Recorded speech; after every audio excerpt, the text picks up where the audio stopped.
Mooseburger Lodge is getting renovated.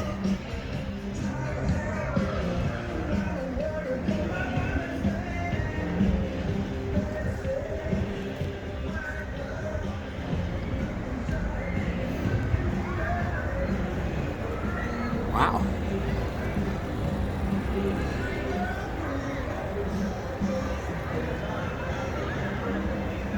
It's going to have some barbecue stuff here later in the year.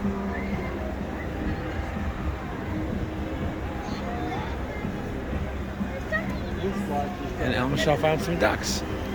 Where at? Oh, nice. There they are.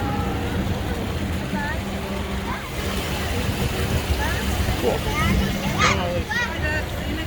Look at what they did with the manhole cover. They just tired over the manhole cover? Wherever they were. That's part of that premium experience.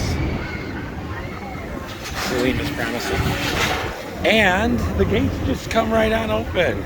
Welcome. Come on in. The gates just swung open from the wind. Did they?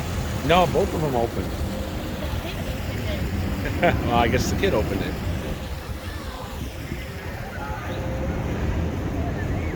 Looks cool. And there's a show down that way later called Groove is in the Park. Neat.